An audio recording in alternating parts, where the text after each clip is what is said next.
नारायण साकार हरि की संपूर्ण ब्रह्मांड में सदा सदा के लिए जय जयकार हो, जय जयकार हो, जय जयकार हो। जगत जननी ममातेश्वरी मैया की संपूर्ण ब्रह्मांड में सदा सदा के लिए जय जयकार हो, जय जयकार हो, जय जयकार हो। सासंगत जी, आज का प्रसंग बड़ा ही ज्ञानवर्धक और पथ प्रदर्शक है, इसलिए इस प्रसंग को पूरा सुने। एक बार एक धनवान सेठ की लड़की का विवाह हुआ। विवाह के बाद वह अपने ससुराल में पहुंची। उसके ससुराल में ज्यादा सदस्य तो नहीं थे, एक उसका पति और उसकी सास थी, बस इतना सा ही छोटा सा परिवार था। शादी के बाद कुछ दिनों तक तो सब ठीक ठाक चलता रहा, पर धीरे धीरे जैसे जैसे समय बीतता चला गया, सास और बहू के बीच अनबन होना शुरू हो गई। किसी न किसी बात को लेकर दोनों के बीच नोक झोंक होती ही रहती थी। लड़की नए जमाने में पली बड़ी थी, पढ़ी लिखी भी थी। उसने पिता के यहाँ किसी भी प्रकार का कोई दुख नहीं देखा था। पिता से जैसा बोल दिया, पिता ने वैसी ही इच्छा अपनी बेटी की पूरी कर दी। भला पूरी भी क्यों न होती, बड़े बाप की बेटी जो थी। पिता के यहाँ पैसे की कोई दिक्कत तो थी नहीं, ऊपर से लड़की भी पूरे घर में इकलौती थी, इसलिए सबकी लाडली और राजदुलारी थी। कोई काम बिगड़ जाता तो पिता कहते, कोई बात नहीं बेटा, काम बिगड़ गया है तो दोबारा से बन जाएगा, बहुत पैसा है हमारे पास, बस तुम परेशान मत हो, दुखी मत हो। पर पिता यह भूल गया कि अत्यंत लाड़ प्यार में सिर्फ काम ही नहीं बिगड़ रहा था, बल्कि बेटी भी बिगड़ रही थी। संस्कार तो मानो उसमें कुछ थे ही नहीं। शादी के बाद ससुराल में पहुंचकर ही उसे असली परीक्षा से गुजरना था। दिन बीतते गए, सास और बहू के संबंध भी बिगड़ते गए। बहू को लगता था कि मानो वह नर्क में आ गई हो। उसकी सास भी यही सोचती थी कि उसने बहू नहीं बल्कि घर में किसी मुसीबत को पाल लिया हो। सास बहू की नोक झोंक के बीच बेचारा पति पिसता रहता, किसे समझाए और किसे ना समझाए। माँ का पक्ष लेता हूँ तो बहू बुरा मान जाती है, और बहू का पक्ष लेता हूँ तो बेचारी माँ का दुख दर्द देखा नहीं जाता। झगड़ा इतना बढ़ गया कि बहू सोचने लगी कि बुढ़िया कब मरेगी, और सास भी यह सोचती कि यह बहू कब मेरे घर से जाएगी। इसकी वजह से तो मानो मेरे घर की शांति ही भंग हो गई है। एक दिन किसी बात पर सास से अधिक बहू की नोक झोंक हो गई, और यह नोक झोंक इतनी बढ़ गई कि बहू ने सास को खूब खरी खोटी सुनाई। बेटे को इस बात पर बहुत गुस्सा आया, और गुस्से में आकर उसने बहू को एक तमाचा मार दिया। इसी गुस्से में बहू मायके चली गई। उसने निश्चय किया कि जब तक वह सास उस घर में रहेगी वह ससुराल नहीं जाएगी, और जाएगी तो इससे पहले ही अपनी सास का इंतजाम कर देगी। बेटी को अकेला आया देख पिता तुरंत समझ गया कि यह ससुराल से झगड़ा करके आई है। पिता ने भी कुछ नहीं कहा। उसने कहा, कोई बात नहीं, यह तुम्हारा ही घर है, यहाँ आराम से रहो। परंतु वह आराम से बैठने को नहीं आई थी। उसके मन में तो सास के प्रति नफरत की आग दहक रही थी। मन ही मन वह सास को मारने की योजना बना रही थी। कुछ वक्त बीता तो उसकी अविवाहित सहेलियां उससे बार बार पूछती थी कि क्या बात है, ससुराल क्यों नहीं जा रही हो, क्या ससुराल में झगड़ा हो गया है, कोई बात हो गई है। अब तो आस पड़ोस के लोग भी उससे कई बार ऐसे प्रश्न करने लगे। इससे पड़ोस की बातें उसे कष्ट पहुंचा रही थी। एक दिन माता पिता ने भी बेटी को समझाया और कहा कि बेटी, लड़की का असली घर तो ससुराल ही होता है, वहीं रहकर उसके जीवन की नाव पार लगती है। बेटी ने कहा, पिताजी, ससुराल तो मैं आज चली जाऊं, पर एक शर्त है, जब तक वह कलमुही सास मेरे घर में रहेगी तब तक मैं उस घर में कदम नहीं रखूंगी। उस घर में वो रहेगी या फिर मैं। लड़की बोली, पिताजी, या तो आप मुझे जहर दे दो, उस जहर को खाकर मैं मर जाऊं, या फिर वो जहर मैं अपनी सास को खिला दूं जिससे उसे मार डालूं, तभी मेरी राह की सारी बाधाओं का अंत हो पाएगा।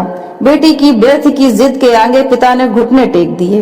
वो उसे लेकर अपने मित्र डॉक्टर के पास गए। बेटी के आने से पहले ही पिता ने डॉक्टर साहब को सारी कहानी सुना दी। डॉक्टर साहब समझ चुके थे कि क्या करना है। थोड़ी देर में वह लड़की डॉक्टर साहब से मिलने आई और अपनी सारी कहानी डॉक्टर साहब को सुनाई। डॉक्टर साहब उसे धीरज बंधाते हुए कहने लगे कि बेटी, थोड़ा शांत होकर अपनी सारी बात विस्तार पूर्वक मुझे बताओ। लड़की ने बताया कि भाई अपनी सास से बहुत परेशान है। मैं जो कुछ भी करती हूँ, मेरी सास को मेरा काम अच्छा नहीं लगता। हर काम में कुछ न कुछ कमी निकालती रहती हैं, ऊपर से जली कटी भी सुनाती रहती हैं। उनकी बातें मुझे विष से भी भयंकर लगती हैं। डॉक्टर साहब, मुझे आप ऐसा जहर दे दीजिए जिससे मैं उन्हें मार सकूं।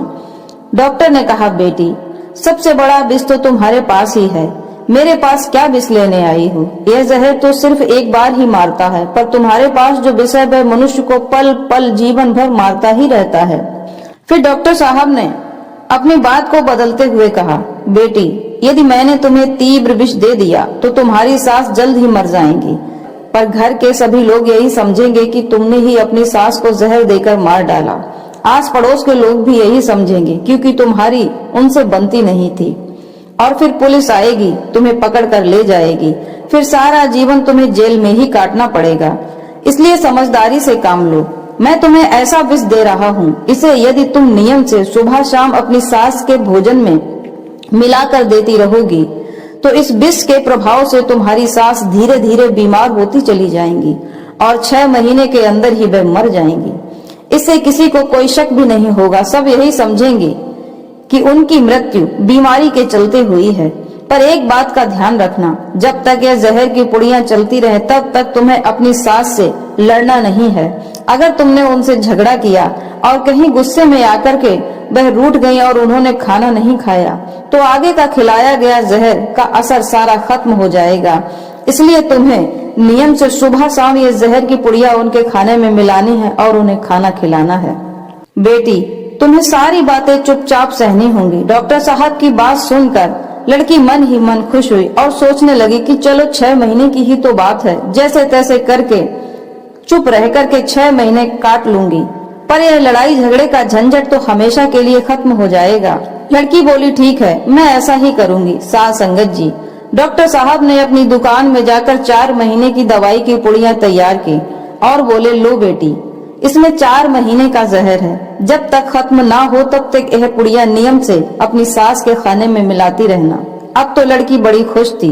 अब डॉक्टर ने कहा कि जब ये पुड़िया खत्म होने को आए तो तुम दोबारा मेरे पास आ जाना, मैं आगे 2 महीने की दवाई तुम्हें और दे दूंगा। वह लड़की विष की पुड़िया लेकर के अपनी ससुराल चली गई। ससुराल में जाकर वह एकदम सभ्य तरीके से रहने लगी। सुबह शाम सास के लिए भोजन बनाती और उस भोजन में 1 पुड़िया जहर मिला देती। अब सास उससे कुछ भी कहे पर वह चुपचाप सास की बातों को सुनती रहती। सास की बातें उसे विषैली तो लग रही थी पर वह सहन कर लेती और सोचती कि बस 6 महीने की ही तो बात है। पलट कर कोई भी प्रतिक्रिया नहीं करती।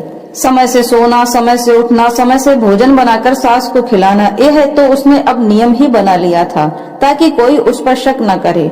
और अब तो वह सुबह शाम कभी कभी सास के पैर भी दबा दिया करती थी और प्रेम से जहर वाला खाना सास को सुबह शाम खिलाती रहती थी। पर मन ही मन कोसती रहती थी कि बुढ़िया जितनी गाली देना है दे ले, अब तो वह 6 महीने की ही मेहमान है। पति की भी खूब इज्जत करने लगी थी। एकदम ऐसा लग रहा था जैसे मायके जाकर के संस्कारी बहू घर आई है। दिन में 3 बार भोजन को पूछना, मैले कुचैले वस्त्र आदि रखे देखती थी तो बिना पूछे ही उन्हें धोकर सुखा कर रख देती थी। सास ने देखा कि बहू जब से मायके से लौट कर आई है तब से पूरी तरह से बदल गई है। ना तो पलट कर जवाब देती है और ना कोई शिकायत का मौका। पर सास यह नहीं जानती थी कि बूढ़ी बिल्ली भक्तिन बनकर चिड़िया घर में रहने की कोशिश कर रही है। खैर, उनके मन में चाहे जो हो, पर बहू के इस व्यवहार से सास का नजरिया बिल्कुल बदल चुका था। पहले वह मोहल्ले में जाकर बहू की निंदा करती थी, पर अब वही सास मोहल्ले में जाकर बहू की खूब प्रशंसा के पुल बांधने लगी। अब तो आलम यह था कि सास मोहल्ले में जाकर बहू की प्रशंसा करते थकती भी नहीं थी। बहू से भी कहती थी कि बेटा काम कम किया करो, मैं देखती हूँ कि तुम पूरे दिन सारे घर के काम में लगी रहती हो। जब से तुम आई हो तब से मेरे भी शरीर में राहत हो गई है। अब तो मेरे हाथ पैर बिल्कुल भी नहीं दुखते हैं। छोटा मोटा काम तो मैं भी कर लिया करूंगी, थोड़ा मुझे भी बता दिया करो ताकि मैं तुम्हारे इस काम में हाथ बटा सकूं, क्योंकि खाली बैठे रहना अब अच्छा नहीं लगता। सास का व्यवहार अपने प्रति नरम देखकर बहू में भी बदलाव आने लगा। सोचने लगी, अब तो मेरी सास मुझसे बिल्कुल नहीं लड़ती है और इधर उधर मेरी प्रशंसा भी करती रहती है। अब तो यह सास मेरी चिंता भी करने लगी है कि कहीं मैं बीमार न पड़ जाऊं। एक माँ की तरह मेरा ख्याल भी रखती हैं। अब बहू को सास में अपनी माँ नजर आने लगी। सोचने लगी कि वह मेरी इतनी फिक्र करती हैं और मैं हूँ कि उन्हें मारने के लिए भोजन में सुबह शाम विष मिला रही हूँ। सास संगत जी, अब तो उसे सास की मौत का भय सताने लगा। वह लड़की फिर से अपने मायके गई और चोरी छुपे जाकर के डॉक्टर साहब के पास पहुंची। बोली, डॉक्टर साहब, मुझे कोई ऐसी दवा दे दो जिससे मैं अपनी सास के विष के असर को खत्म कर सकूं। मेरी सास अब पूरी तरह से बदल गई हैं। मैं उन्हें अब खोना नहीं चाहती हूँ।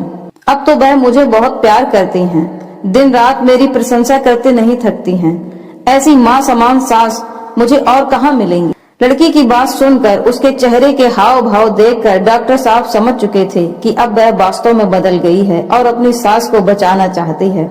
डॉक्टर साहब बोले, बेटी, मुझे यह जानकर बहुत खुशी हुई कि तुम पूरी तरह से बदल चुकी हो, परंतु चिंता की कोई बात नहीं है। दरअसल मैंने जो तुम्हें जहर दिया था वह जहर नहीं था, बल्कि शरीर से थकान मिटाने और शरीर को दुरुस्त बनाने की दवाई थी। बुढ़ापे में अक्सर शरीर में थकान महसूस होने लगती है, जिसके कारण घरेलू कामकाज करने में परेशानी होने लगती है। वह दवा एक शक्तिवर्धक दवा थी, जिससे तुम्हारी शरीर के सांस की कमजोरी खत्म हो गई है, क्योंकि शरीर में जितनी ज्यादा कमजोरी होती है व्यक्ति का उतना ही स्वभाव चिड़चिड़ा होता चला जाता है।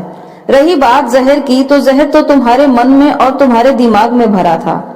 उस जहर से बड़ा कोई जहर नहीं होता है। सबसे बड़ा जहर तो नफरत का है। जब तक नफरत रूपी जहर दिमाग में रहता है तभी मनुष्य को मारने की कोशिश करता है। तुम्हारे मौन और तुम्हारी सहनशीलता ने इस जहर का अब अंत कर दिया है। सासंगत जी, एक व्यक्ति की सहनशीलता और सूझबूझ ने 2 लोगों के दिमाग के जहर को नष्ट कर दिया। इसीलिए कहते हैं, सहनशीलता से बड़ा कोई अमृत नहीं है। सबसे बड़ा शत्रु वह होता है जो घर में फूट डालता है, जिससे परिवार की शांति भंग हो जाती है। लोग मरने मारने को उतारू हो जाते हैं। वो माता पिता भी संतान के शत्रु होते हैं, जो संतान को संस्कार नहीं देते और बाद में उन्हें समझाने के बजाय उनमें नफरत भरते हैं। सबसे बड़े हितैषी मेरी तरह लोग होते हैं, जो अपने स्वार्थ की न सोचकर सिर्फ दूसरों के घर को टूटने से बचाते हैं। सोचो, यदि मैं तुम्हें जहर दे देता तो बदले में मुझे तुम कुछ पैसे दे देती, लेकिन तुम्हारा घर तो उजड़ जाता, तुम्हारे पति की सारी खुशियां नष्ट हो जाती, और जब कभी उसे पता चलता कि तुम्हारे ही कारण उसकी माँ की मृत्यु हुई है, तो आगे का जीवन तुम्हारा जेल में ही कटता। सासंगत जी, जो बिना स्वार्थ के दूसरों का अच्छा करे वही सबसे बड़ा हितैषी होता है। सासंगत जी, यदि आज का यह ज्ञान वर्धक वीडियो आपको पसंद आया है तो वीडियो को लाइक कीजिए, चैनल को सब्सक्राइब कीजिए और शेयर कीजिए। खुश रहिए, खुशियां बांटिए और अपना ध्यान रखिए। परमपिता परमेश्वर नारायण साकार हरि सदैव आप पर अपनी दया दृष्टि बनाए रखें। धन्यवाद।